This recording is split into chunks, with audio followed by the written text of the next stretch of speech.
না ঝিনুক, ক্ষমা চেও না, কারোর কাছে ক্ষমা চেও না তুমি, কারণ তুমি যেটা করেছো তার কোনো ক্ষমা হয় না। জামাইবাবু, আমি জানি অনেক বড় অন্যায় করে ফেলেছি আমি।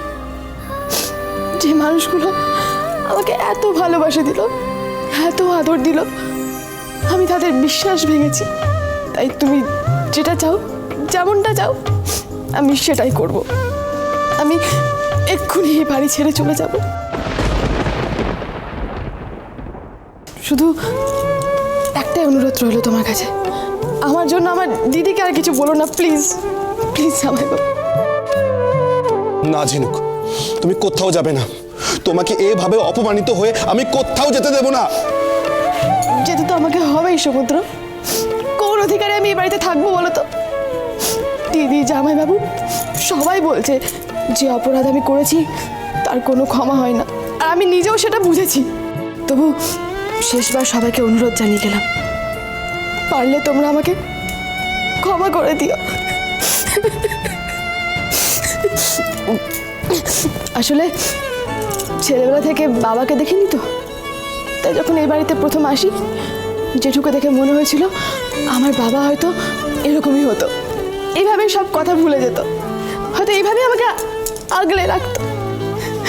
মায়ের থেকে এত দূরে থেকেও আমি মাকে একটু মিস করি, কারণ মা, বড় মা সবাই আমার পাশে ছিল। এই বাড়িতে এসে আমি জ্যোৎস্নাদির মতো দিদি পেয়েছি, জামাইবাবুর মতো দাদা, চিরকুটের মতো ভাই, ডলি রেশমির মতো বন্ধু, সবটা সবটা বড্ড মিস করবো। আর আমি জানি দিদি, সব থেকে বড় অন্যায়টা আমি তোর সাথেই করেছি, তাই এই শাস্তিটাই হয়তো প্রাপ্য ছিল আমার।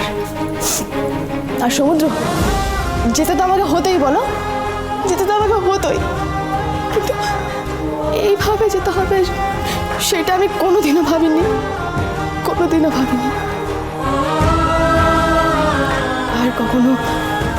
আর কখনো ফেরা হবে না ভেবে খুব কষ্ট হচ্ছে, খুব। এটাই হয়তো আমার নিয়তি ছিল, আর সেই নিয়তি আমি মেনে নিলাম। আমায় ক্ষমা করে দিও তোমরা, ক্ষমা করে দিও। ঝিনুক, খবরদার সমুদ্র, আজ যদি তুই এই বাড়ি থেকে এক পাও বাইরে রেখেছিস আমার মরা মুখ দেখবি বলে রাখলাম।